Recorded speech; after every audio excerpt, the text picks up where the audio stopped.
Hello everyone, we're going to do a recap of round 2 SUPERBET 2022 Romania and the star game of the day, Alireza Firouzja white against Ian Nepomniachtchi black. Nepomniachtchi is of course the previous challenger to Magnus Carlsen, and both players will play in the candidates. So that was a true test, and Alireza with white start with e4. No surprise there, and just like in the World Championship, Ian Nepomniachtchi play e5.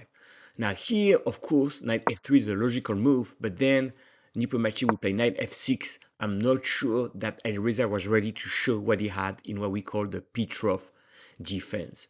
So to sidestep this variation, he played bishop c4 first. Now on knight f6, he played d3, and we have an opening looking like an Italian defense with the bishop on c4, but the knight f3 hasn't been played yet. Now c6, knight f3, d5.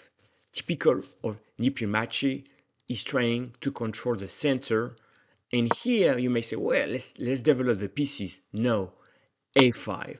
The idea is like if you ignore that, a4, and you win the bishop. So on a5, a4 was played. Now check, and bishop d6. So clearly in this game, early on, Nepomniachtchi is trying to fight and has control of the center. Very ambitious.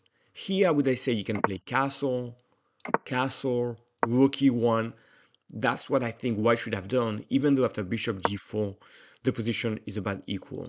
Instead here, Alireza goes from exchanging the pawn and then pinning the knight. Now bishop e6, defense d5, knight a3, knight b5, and bishop b8. In this position, the key is black can maintain control of the center, black is better.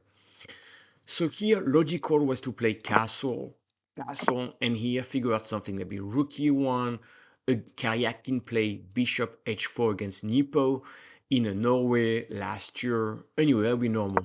Instead of castling, we can see that the young and ambitious Alireza is striking in the center.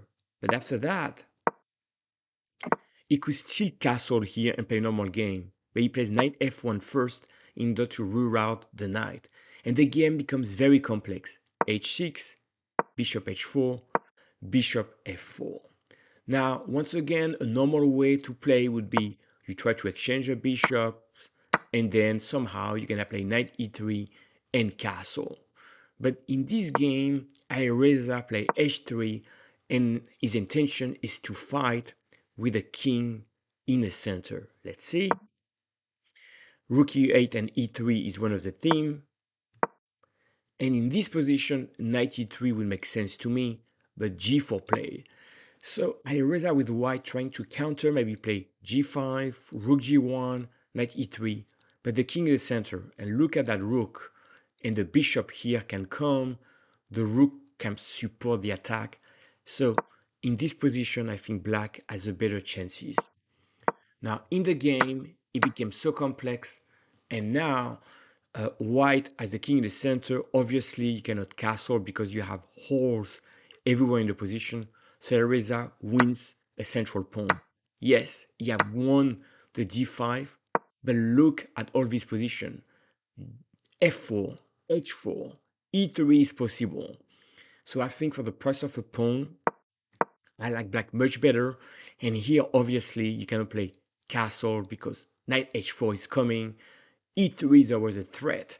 So I don't think it was worth the risk to play this crazy complex position against such a player as Nepomniachtchi with a rating of 2773. So I think Nepomniachtchi loves his dynamic positions.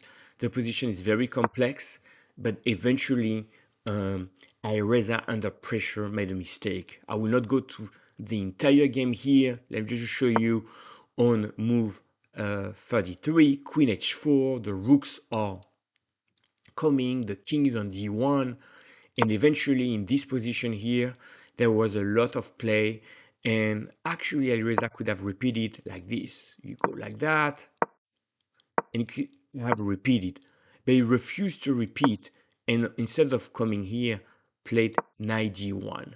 So clearly he had to go on d5, and he did not do that, and now he's losing pretty quickly. This is a very nice move, threatening knight f3, and now you're winning the rook. If the rook were to move, I wasn't playing the game, queen h3, you attack this one, and you win. So d5 was played, and eventually the exchange is won. And in this position here, white had to play queen e4, and that was pretty complex position with the king here. And obviously the attack is very strong for black. So instead, desperation, knight take, giving up the queen, and Alireza tried to fight with rook and knight against the queen. But clearly that wasn't enough, and that was fairly easy technique for Nepomniachtchi coming here, and now he's gonna promote first and have a winning position with a lot of checks, and black is winning. So to summarize, a very complex game, very well played by Nepomniachtchi, and maybe a bit of inexperience from Alireza going for very ambitious line, but maybe castling, developing pieces would have been a better bet against such a strong player. I hope you enjoyed this recap, and Nepo is in the lead with Wesley So. That was the only decisive game today in Bucharest. Thank you.